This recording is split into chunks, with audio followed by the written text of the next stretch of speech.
सत्तेतला मोठा पक्ष सत्तेतल्या मित्रांची शिकार करणार असं रोहित पवार यांनी म्हटलंय। पुढील महिन्याच्या शेवटपर्यंत शिकार केली जाणार असा दावा सुद्धा त्यांनी केलाय। भोंदू प्रकरण असंच बाहेर आलं नाही, ठरवून आणलं गेलं असं वक्तव्य सुद्धा या ट्विटमध्ये रोहित पवार यांनी केलंय।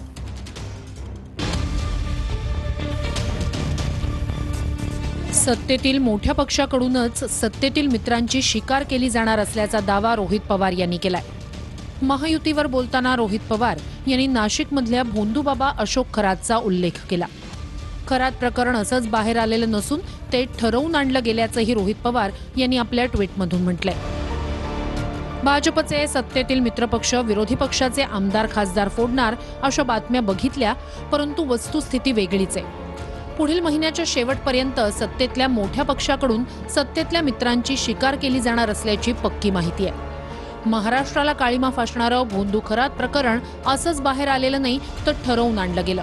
आज भाजप मित्रपक्षांप्रती जरी ये दोस्ती हम नहीं छोडेंगे ची भावना दाखवत असलं तरी उद्या मित्रपक्षांची भावना भाजपबाबत जा बेवफा जा हमें याहून वेगळी असणार नाही हे नक्की आहे। त्यामुळे आपलीच भाजपकडून शिकार होऊ नये यासाठी मित्रपक्षांनी अधिक काळजी घेणंच उचित राहील। ढोंगी बुवाच्या पायाशी चरणाशी बसून फडणवीस मंत्रिमंडळातले काही मंत्री, राजकारणी, अधिकारी जे का उपद्व्याप करत होते त्याची माहिती समोर आली तर आपोआप सगळ्यांचे बळी जातीलच। अशा प्रकारचा कुठलाही उद्देश असायचं काहीच कारण नाही।